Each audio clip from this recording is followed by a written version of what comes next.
Good morning students. Today we will discuss about civil disobedience movement. बच्चे obedience होता है किसी का कहना मानना, disobedience होता है जब हम किसी का कहना नहीं मानते. तो गांधी जी के इस मूवमेंट में बोला गया है कि हम जो ब्रिटिशर्स का कहना नहीं मानेंगे, सिविल डिसोबीडियंस, उनकी आगे उनका जो कहना आज्ञा का पालन है या उनके जो लॉज बने हुए हैं, रूल्स रेगुलेशंस हैं, उनको फॉलो नहीं करेंगे. First, the Swaraj party. इसमें स्वराज पार्टी के कुछ लीडर्स थे जो सोच रहे थे कि हमारी लेजिस्लेटिव काउंसिल में या हमारे लॉज बनाने में कुछ प्रॉब्लम है. Okay, and suggested the idea fighting the British from with in the. बहुत सारे पॉलिटिकल लीडर्स ने ये आइडिया दिया कि ब्रिटिशर्स में लेजिस्लेटिव काउंसिल में उनके लिए कुछ ब्रिटिशर्स के लिए कुछ प्रॉब्लम थी. C.R. Das and Motilal Nehru formed Swaraj party in 1922. C.R. दास और मोतीलाल नेहरू ने एक स्वराज पार्टी बनाई 1922 में. Jawaharlal Nehru and Subhash Chandra Bose pressed for a more radical agitation. Jawaharlal Nehru और सुभाष चंद्र बोस ने, रेडिकल एजिटेशन होता है, रेडिकल वो होते हैं जिनमें कोई फ्लेक्सिबिलिटी नहीं होती, कोई चेंज नहीं होता. एजिटेशन एक एग्रेसिवनेस होती है उनके अंदर. तो जवाहरलाल नेहरू और सुभाष चंद्र बोस ऐसे लीडर थे और इन्हीं बातों पर स्ट्रेस देते थे. सिविल डिसोबीडियंस मूवमेंट हुई क्यों थी? इसके दो रीजंस थे.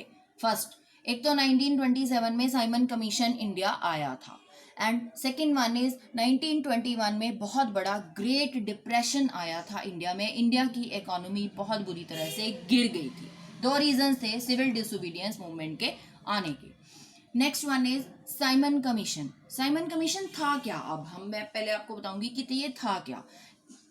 ब्रिटिशर्स के अकॉर्डिंग इंडियन जो लेजिस्लेटिव असेंबली थी उसमें बहुत सारी प्रॉब्लम्स थी, इसलिए उसको रिमूव करने के लिए 1927 में एक कमीशन अपॉइंट किया गया जो इसमें सुधार करेगा. इंडियन लेजिस्लेटिव असेंबली में बहुत सारी प्रॉब्लम्स थी, बहुत सारे ड्रॉबैक्स थे, जिनको रिमूव करने के लिए एक कमीशन बुलाया गया 1927 में जो इनको रिमूव करेगा. इस कमीशन के 7 मेंबर्स थे एंड इसके चेयरमैन थे sir John Simon.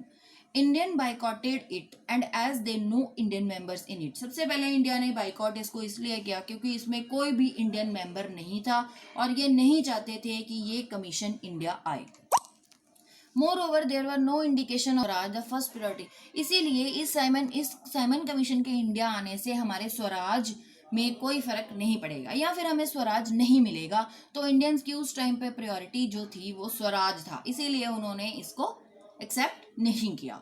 Which the commission arrive 1928 में. जब ये कमीशन आया तो इसको बहुत बड़े बैनर्स के साथ, डेमोन्स्ट्रेशन के साथ इसको मना किया गया कि ये इंडिया में नहीं आना चाहिए, या इसका बहुत सारे डेमोन्स्ट्रेशन के साथ, बैनर्स के साथ वेलकम किया गया कि इंडिया में इसकी जरूरत नहीं है. Great depression. डिप्रेशन क्या होता है? ग्रेट डिप्रेशन तब होता है बच्चे जब किसी भी कंट्री की जो इकोनॉमी है वो बिल्कुल गिर जाती है, खत्म हो जाती है. दो रीजंस थे यहाँ पे, क्योंकि एग्रीकल्चर और इंडस्ट्रियल दोनों तरह की प्रोडक्शंस जो थी वो गिर गई, खत्म हो गई, खराब हो गई बिल्कुल.